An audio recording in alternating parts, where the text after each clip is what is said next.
Class is now in session. I'm Professor Hockey, and today we're discussing some player reviews as we are 22 games into the season, just over a quarter of the way in. And usually I would wait till the halfway mark before making this type of video, but with the amount of new faces on the Sharks roster this season, I felt it interesting to take a look at how they were doing, as well as just the rest of the roster too. And it's been a bit of a tale of two seasons for the San Jose Sharks. They've played 22 games, like I mentioned, and in the first 11 of them, they went 0-10-1. They were not competitive in pretty much any of those games, barring a couple, and usually only off the back of their goaltending. Their offense was just completely non-existent. Their defense was also quite awful, and it was one of the worst starts in NHL history. However, in the last half of it, the last 11 games, the Sharks have a record of 5-5-1, which is obviously not a world-beating type of record, but it is that is in line with, let's say, a playoff bubble type of team, one that is in that playoff race until the last few days of the regular season. And that is not to say that that's where the Sharks will indeed land by the end of things. Their performance likely lands somewhere in the middle of these two sets of 11 games, where they're indeed going to find themselves right near the bottom of the standings by the end of it. But it is to say that the Sharks have been better as of late, which makes these grades somewhat difficult to actually nail down, because if you put more stock in the first 11 games, you are likely to lean more towards worse grades, and if you put more stock into the last 11 games, you're going to be leaning towards more positive grades. I've tried to sort of normalize it, but there are likely to be disagreements anyhow. And before we jump into the player reviews, it should obviously be noted that as per usual, my grading system is not based on which player is the best on the team and which player is the worst on the team. Otherwise, you would have Tomas Hertl leading the way in terms of a grade over everybody else. Instead, it is completely independent of any other player. Each player comes in with a sort of low set of expectations that are expected to be met, and if not, they'll end up with a low grade, and if they are and overperformed, they'll end up with a higher grade. So let us indeed start off with Kyle Burroughs, brought in this offseason to bolster the Sharks' defense from the Vancouver Canucks, a player who was expected to be more of a defensive guy, bottom pairing type of player, and I think he has fit that role decently well. The only reason he actually comes in below the grade of a C, which is what you would kind of be expecting for a defensive player who has made very little impact, is mostly because he's not very good at just being solid himself. It always seems as though his performance is reliant on whatever his defensive partner is doing. If his defensive partner is playing poorly, Burroughs will follow suit, but if his defensive partner is playing well, Burroughs will also end up following in that regard. And so generally, because of this, it's hard for me to really look too favorably on this player. It's just too much of a variation in terms of how his game and his performance level will be. So in the end, I give him a grade of a C-. When it comes to Matt Benning, he has been injured for a few games, but he does meet the cutoff, which is 11 games. I made the cutoff at just half of the season thus far, which is why you might notice a player like Kalen Addison is missing from this list, because he only played 10 of the possible 22 games, right below my cutoff of half. But Benning did indeed play enough, and here's this thing. Obviously, Benning is not going to be coming in at the same level of offensive output as he had last season, but it didn't feel as though there's such a massive fall off offensively. The fact that he even put up 30 points last season is just absolutely insane to me, because it never really felt as though he was such an effective offensive guy. It's just that the Sharks were a bit better at scoring last season thanks to the appearances of Timo Meier and Erik Karlsson. Matt Benning, I don't think, has necessarily seen much of a fallback in terms of performance. Perhaps it's slightly disappointing, the fact that he hasn't necessarily stepped up in a big way, but at the end of the day, I felt as though it was already kind of an overperformance last season, and this is much more the norm of Matt Benning, and as such, I've given him the grade of a C. Next, we have Ty Emberson, picked up off of waivers from the New York Rangers near the beginning of the season, and he was someone who I was expecting not to really make much of an impact with this team, and yet he has come in, he's been decently solid, he's found a pretty decent home with Mario Ferraro on the top pairing, and he's even managed to contribute somewhat on the offensive side of things. He's one of the only defensemen for the San Jose Sharks who actually has a goal this season, which is saying something for the otherwise offensively terrible blue line that the San Jose Sharks have been icing this this season. So that also has to be a feather in his cap. Generally, I've been rather impressed with Ty Emberson. He's been one of the better defensemen in many of the games that the Sharks have played this season, and so he ends up with the grade of a B. Then we have Nico Sturm, and this is a bit of a difficult one to nail down because I know Nico Sturm is not necessarily a fan favorite, but one of the more liked players on the San Jose Sharks, the type of guy who immediately made an impact in his first few games with the San Jose Sharks last season, which is when he first joined the team, and he's the type of guy who plays some penalty kill, does some good defensive things, and occasionally has some nice little play here or there. But the fact of the matter is, while his defensive play might reflect a slightly higher grade than I've given him, his offensive play has definitely been struggling. I'm not expecting Sturm to be a 30-goal scorer, but he had close to 20 goals last season. This season, though, 22 games in, he's missed a couple, sure, but he has a grand total of 0 goals with just 2 assists to go with that, which is not a very good pace for a player who's expected to be a decent enough third liner and put up perhaps like 25, 30 points on the year. So it's been definitely disappointing to see the offensive output drop by a wide margin for Nico Sturm, which means even with okay defensive play, I can't really justify giving him much better than a grade of a C. Next, we have Anthony Duclair, player picked up in the offseason as well in a trade from the Florida Panthers with 1 year remaining on his contract. It was expected he'd be able to be moved at the deadline, and as a former 30-goal scorer, the Shark could have perhaps gotten a second-round pick, maybe even a first-round pick if he had actually performed rather well, but instead, he's been mostly invisible, never really a liability in these games, but just not performing at the offensive level the Sharks were expecting. He's got, I think, 3 goals and 2 assists for just 5 points over this time span. He's missed a few games due to illness, but that isn't necessarily an excuse for the performance. And because those expectations were pretty high that he could be an effective top 6 player, expected to have point totals maybe not rivaling Tomas Hertl, but perhaps only a few points behind him, he's been definitely quite disappointing, so he ends up with the grade of a D+. Then we have Luke Kunin, a player who has bounced every which way up and down the lineup. He's found himself on the 4th line some games, he's found himself on the top line some games, and if there's one thing that Kunin is that he is consistent with how he plays. If he's on the first line, he's doing the exact same things that he's doing on the 4th line. It's just that on the first line, it's not working out, while on the 4th line, it does. And so that's not really any fault to his game. He's been decent enough. He's been contributing on the scoreboard, which is more to be said than many of the other players on this roster. And so while I don't exactly like Kunin as a player, I cannot deny that he has been pretty good this season, and as such, he gets the grade of a C+.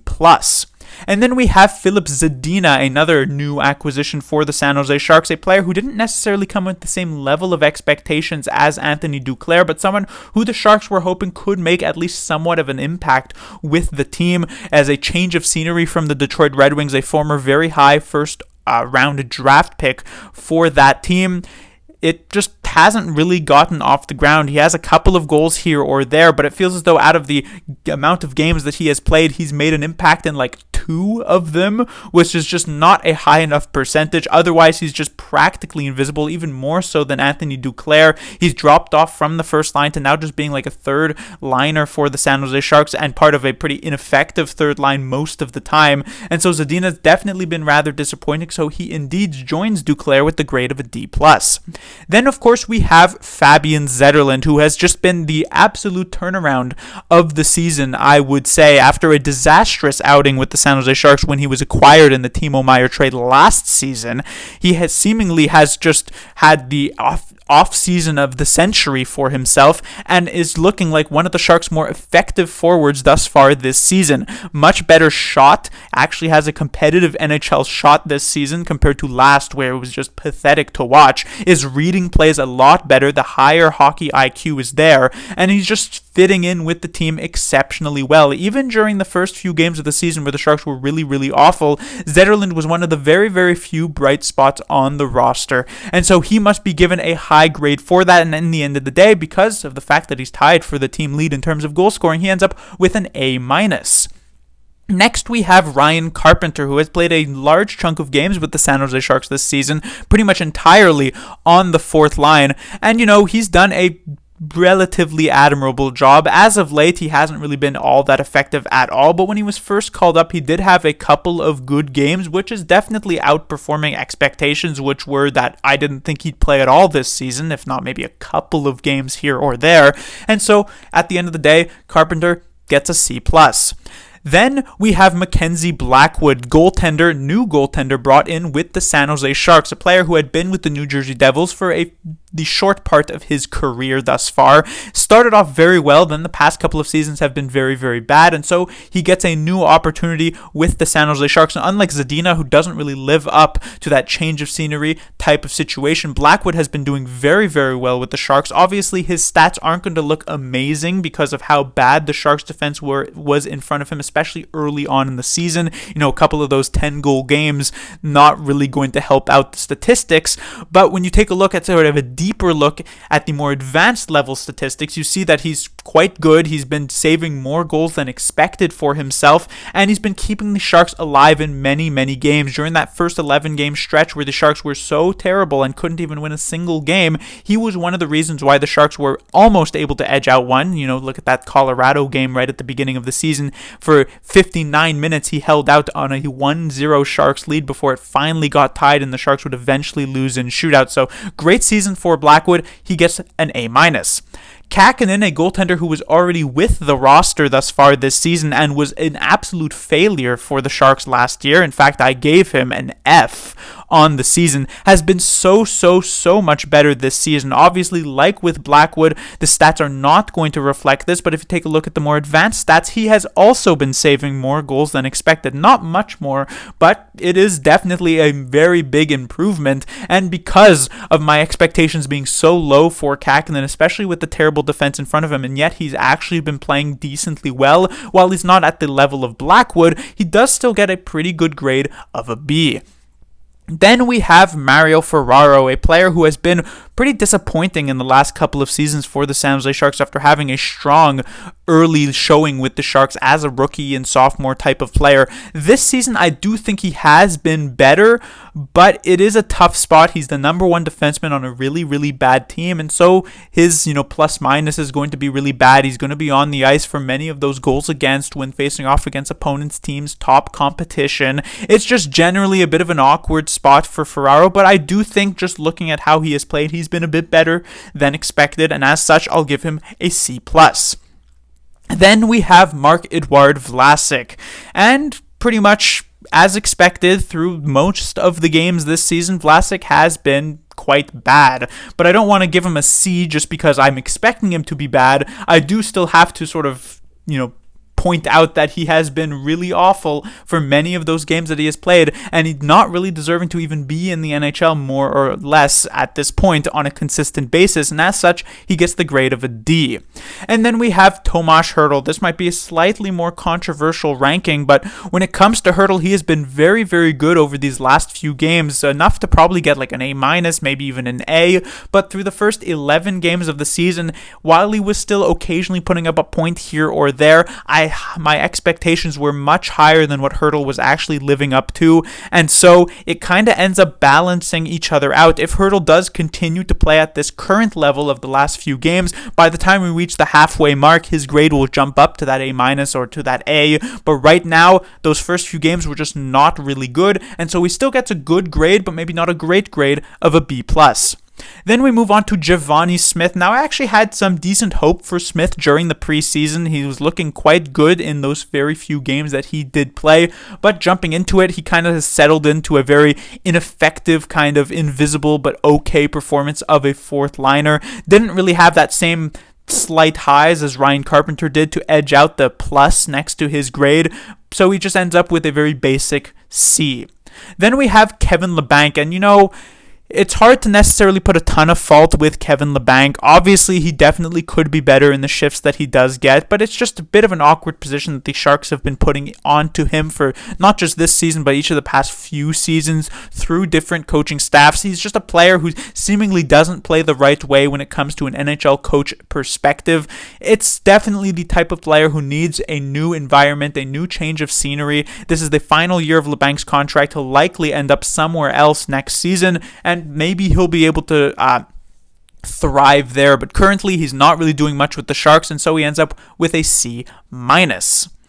Then we have our next player on the list, Granlund, picked up in the trade with from the Erik Karlsson trade from the Pittsburgh Penguins. Now, he has had an extremely up and down season. At the start of it, he gets injured, misses a good chunk of games, still enough to get a review here, comes back, is decently solid, then has a few really bad games where he was like a D- at best. But then as of late, he's definitely started to look a lot better, which has been nice to see. And he's been able to actually pull together a good performance from that second line. And so because it's been sort of these very different levels of Mikael Granlund, it's hard to really pin down a grade. And so at the end, I kind of just settled on a very average C. Then we have Mike Hoffman. Now, Hoffman also the tale of two seasons, like with the San Jose Sharks, not even through the first 11 games, but probably through the first 15 games of this season, something along those lines. Hoffman was quite invisible, still slightly better than expected defensively. At the very least, I was expecting really, really bad, but he's been rather serviceable through most of these games. But from an offensive perspective, he was doing literally nothing for the San Jose Sharks. But over these past few games, he's suddenly had a massive change of pace. He's been an incredible contributor for the Sharks offensively, getting tons of chances as well as tons of goals to go with it, tied in the team lead in terms of goals, I believe, with Fabian Zetterlund. And so because of that really tough start, he's not going to have a fantastic grade of him outperforming expectations, but he still gets a positive one of a C+.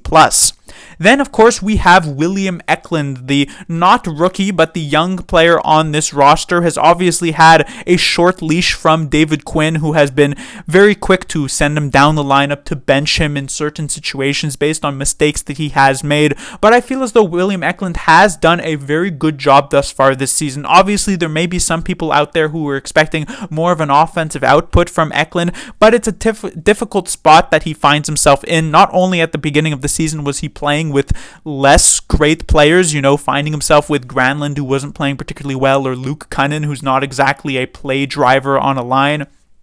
But also, the Sharks as a whole are one of the most offensively inept teams, even still, through these past 11 games that the NHL has seen in a decent bit of time. And so it's tough to really be the driving offensive force when there isn't really all that much help there with you.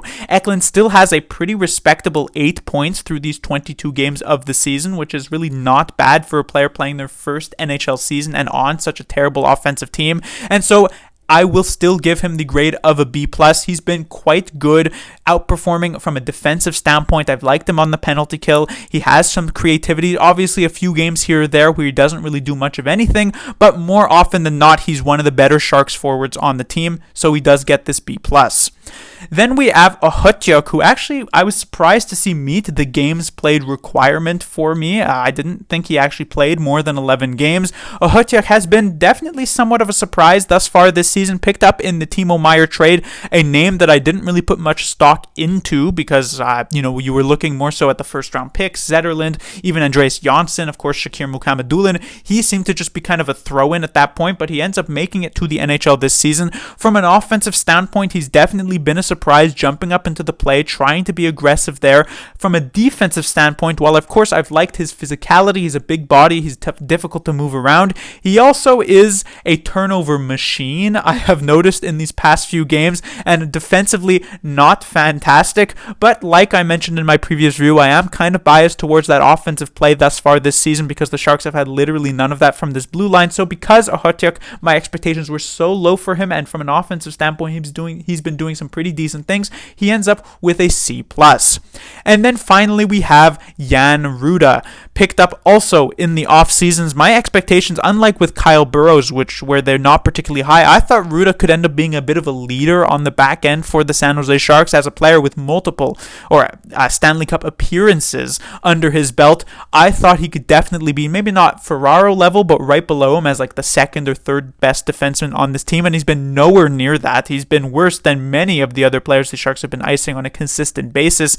He's just not been at a consistent effort level. It's not been particularly good. He's been injured over these past couple of games, so perhaps that hurts my view of him because the Sharks have just been generally better over these past few games, and maybe Ruda could have benefited from that, as a rising tide raises all ships. But because of the fact that he's not there for that, I look at Ruda quite unfavorably, so he gets the grade of a D+. But that will do it for these grades here. As I mentioned, likely to be some disagreements just because of the fact it depends on how much you really view these 22-game stretch. It's been a tale of two seasons for the San Jose Sharks, much better as of late compared to their start. And so, that's it. Class dismissed.